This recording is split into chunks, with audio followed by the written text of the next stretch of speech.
Saudara-saudara kaum muslimin rahimakumullah, ini kesulitan yang menimpa kita ini ujian atau teguran atau uang muka. Kalau dia ujian kita sabar, kalau dia teguran kita harus introspeksi, perbaiki yang kurang, kurangi yang memang berlebihan. Mudah-mudahan jangan sampai dia merupakan uang muka. Coba kalau dia uang muka, kontannya di akhirat nanti. Diuji, sabar. Ditegur, introspeksi. Perbaiki yang kurang dan kurangi yang memang berlebihan.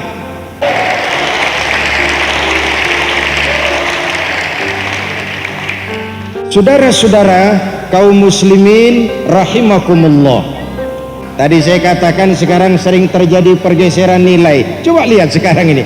Sekarang ini pengamat dan provokator tipis bedanya.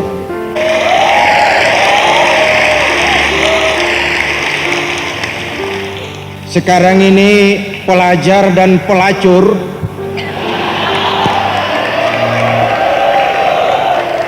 tipis bedanya.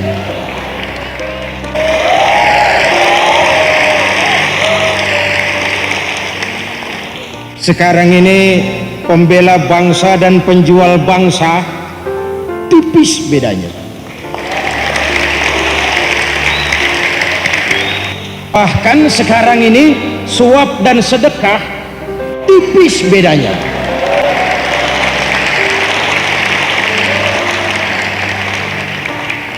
Saudara-saudara kaum muslimin rahimakumullah, kenapa kita seakan-akan tercabut dari akar budaya kita yang luhur?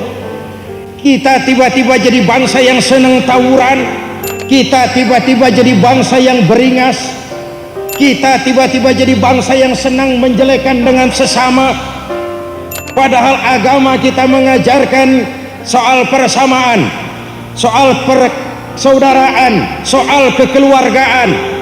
Kita telah tercabut dari akar budaya kita sebagai bangsa, dan tidak ada musibah yang lebih besar selain daripada jikalau sebagai bangsa kita jadi terpecah belah karenanya.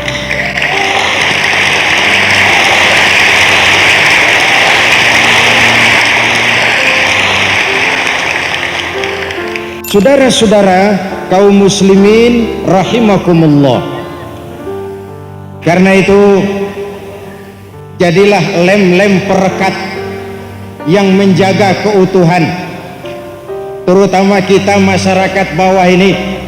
Kadang-kadang ibarat gelas itu lebih sering panas tatakannya ketimbang gelasnya.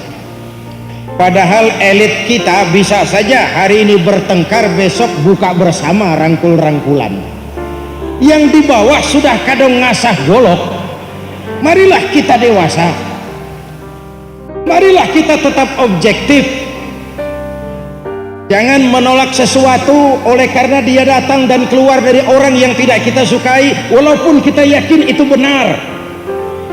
Jangan pula menerima sesuatu walaupun kita tahu itu salah, tapi karena muncul dari orang yang kita sukai. Cintailah yang kau cintai sekedarnya, cintailah yang kau cintai sekedarnya, bencilah orang yang kau benci sekedarnya, bencilah orang yang kau benci sekedarnya. Boleh jadi yang kau cintai bakal jadi orang yang kau benci, boleh jadi orang yang kau benci bakal jadi orang yang kau cintai. Jangan berlebihan, jangan berlebihan.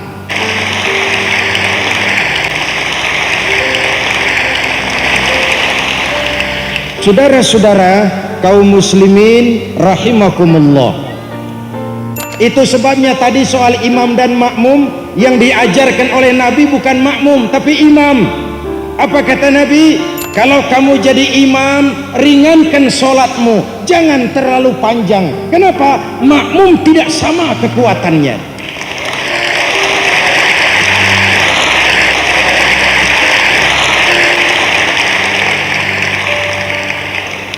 Ada makmum yang punya darah tinggi, kalau sujud terlalu lama kepalanya sakit. Ada makmum yang tua renta, diri saja sudah gemetar. Ada makmum yang sudah janji selesai sholat mau terima uang. Jangan sudah diangkat jadi imam lupa diri. Sholat isya berjamaah, rakaat pertama selesai Fatihah Yasin. Makmum pasti ikut, makmum nggak punya pilihan lain, tapi hatinya kan mangkel.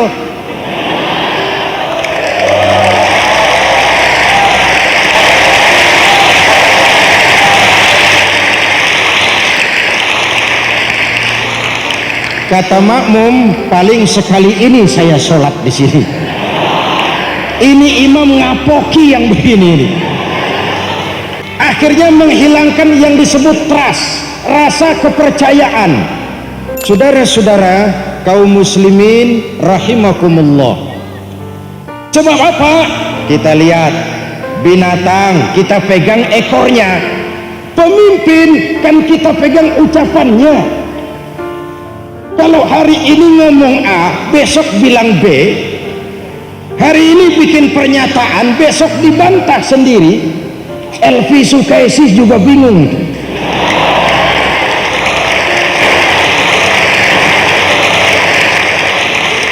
Kata Elvi Sukaisi, kau yang mulai, kau yang mengakhiri.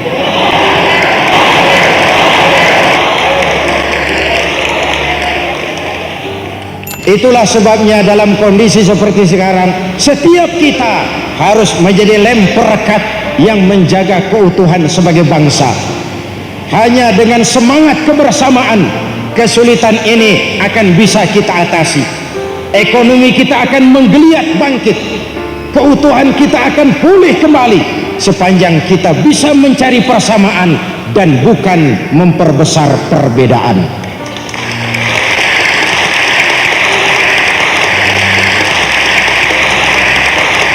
Sekarang bukan saja dituntut bisa menahan diri, tapi juga tahu diri. Bisa menahan diri penting, tapi tahu diri itu lebih penting. Saudara-saudara kaum muslimin rahimakumullah, biarkanlah striker kiri luar kanan dalam berjuang mencetak gol, tapi kiper tetaplah jaga gawang.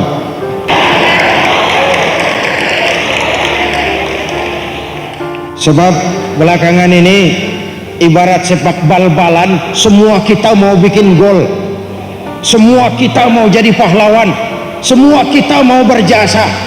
Kiper ikut nyerang ke depan. Out of position. Saudara-saudara kaum muslimin rahimakumullah, ayo kita mulai dari masjid. Masjid pusat demokratisasi umat yang paling langsung.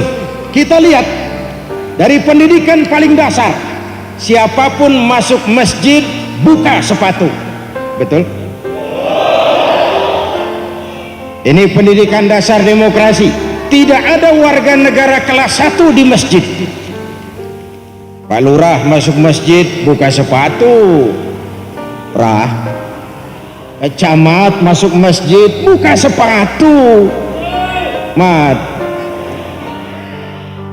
betul? Tidak ada warga negara kelas 1 di masjid. Semua sama dalam berhadapan dengan hukum Allah. Lalu kalau sudah di masjid, kau yang datang dari timur menghadap ke barat, kau yang datang dari selatan menghadap ke barat, kau yang datang dari utara menghadap ke barat, kau yang datang dari barat menghadap ke barat. Bukan soal dari mana kau datang, tapi satu arahmu menghadap. Bukan soal kau Sunda, kau Jawa, kau Melayu, kau Batak, kau Padang, kau Aceh, kau Ambon, tapi kita satu nusa, satu bangsa, satu bahasa. Masjid daerah bebas politik. Saudara-saudara kaum muslimin rahimakumullah, saudara boleh pakai kaos kuning, kaos merah, kaos hijau, kaos biru, kaos loreng. Kalau sudah masuk masjid, persamaan yang kita cari. bukan lagi perbedaan yang kita perbesar.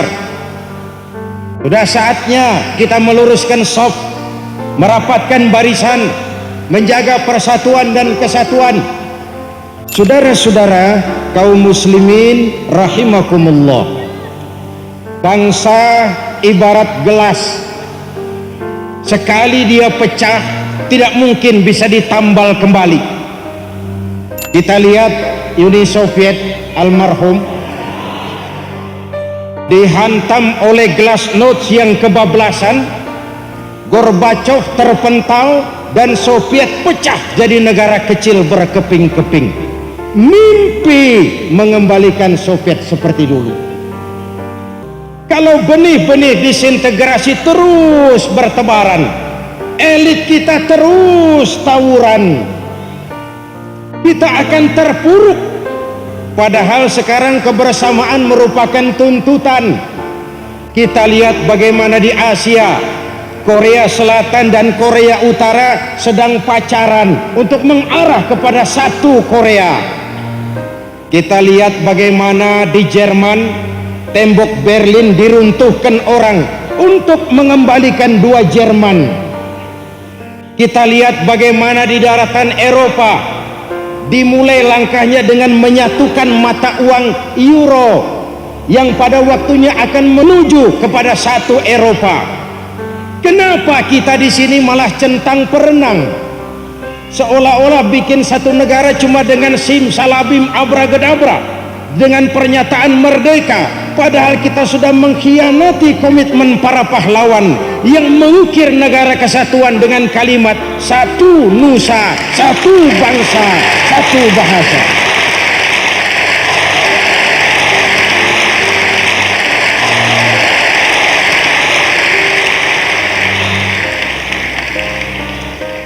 Saudara-saudara kaum muslimin rahimakumullah, masalah terberat dari sakit yang tengah kita hadapi sekarang ini ialah bagaimana kita menjaga keutuhan sebagai bangsa, bagaimana kita menjaga kebersamaan kita sebagai bangsa. Pemulihan ekonomi penting, tetapi tanpa keutuhan kita sebagai bangsa, berapa banyak pun IMF menyuntik kita, berapapun besar CGI bantu kita, kalau keutuhan kita centang perenang, kita tetap akan jadi bangsa yang bangkrut dan tidak akan bisa pulih ekonomi kita.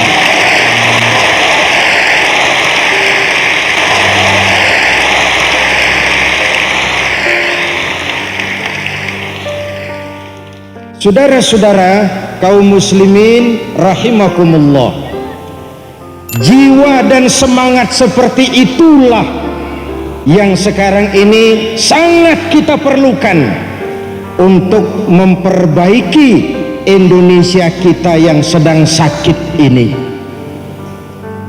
Kebanggaan saya sebagai anak bangsa tumbuh bukan karena saya ditatar untuk itu, tapi karena perjalanan dakwah saya ke seluruh pelosok Nusantara. Saya saksikan Indonesia, saya lihat latar belakang budayanya yang begini kaya, sumber daya alamnya yang begini luar biasa. Saya bangga jadi anak bangsa dan saya tidak rela Indonesia tercabik-cabik berkeping-keping.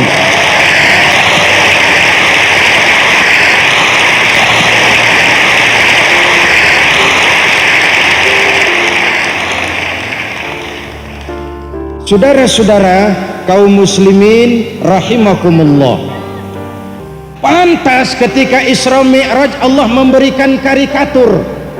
Di Masjidil Aqsa datang malaikat Jibril menemui Rasulullah sallallahu alaihi wasallam membawa dua gelas minuman, yang satu susu, yang satu arak. Kata malaikat Jibril, Muhammad, kau boleh pilih, ambil, minum salah satu dari dua gelas minuman ini. Kau boleh memilih yang mana yang kamu suka. You have free of choice, Muhammad. Mantap, tidak ragu-ragu Rasul mengambil gelas berisi susu. Dengan bismillah beliau minum. Selesai minum, kata malaikat Jibril, saddaqta ya Muhammad, laqad asabtal haqq. Kamu benar Muhammad, pilihanmu tepat. Kenapa Jibril? Kalau saja arak yang kamu pilih, kamu ambil dan kamu minum, habis umatmu dihantam narkoba. Habis umatmu akan jadi umat pemabuk. Ya yang mabuk kedudukan, ya yang mabuk harta, ya yang mabuk jabatan, ya yang mabuk dunia. Ini karikatur dari Isra dan Mi'raj, tapi inilah realitas kehidupan. Setiap hari kita selalu berhadapan dengan arak dan susu. Ya Pak? Ya Bu? Bu. Saudara-saudara kaum muslimin rahimakumullah, dulu ada lagu, madu di tangan kananmu, racun di tangan kirimu. Kalau ini kondisinya tidak sulit menentukan pilihan. Kenapa? Alamat jelas. Madu di tangan kanan, racun di tangan kiri. Masa ngambil yang di tangan kiri? Goblok amat. Si amat saja tidak goblok. Sekarang ini rancu. Madu di mana, racun di mana tidak jelas. Malah lebih celaka sekarang, banyak racun bermerek madu.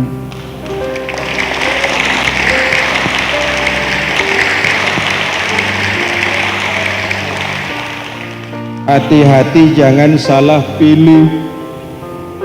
Minyak babi cap unta. Kita terpedaya karena mereknya cap unta, gak taunya isinya minyak babi. Kalau minyak unta cap babi halal, tapi minyak babi cap unta haram. Bu, ibu kalau ada racun ada madu, ibu pilih di racun apa di madu?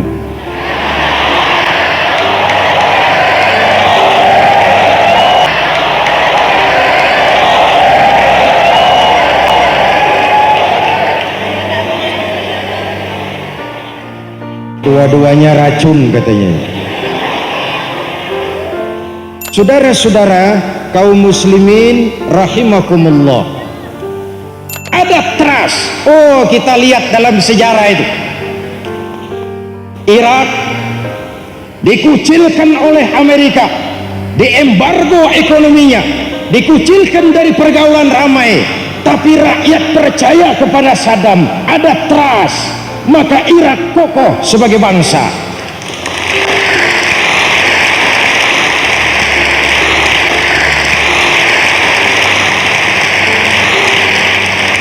Bahkan Kuba dengan Fidel Castro-nya dikonjang ganjing oleh Amerika, bahkan komunis-komunis lain runtuh, tapi rakyat Kuba punya trust, percaya kepada Fidel Castro. Kuba berdiri kokoh sebagai bangsa.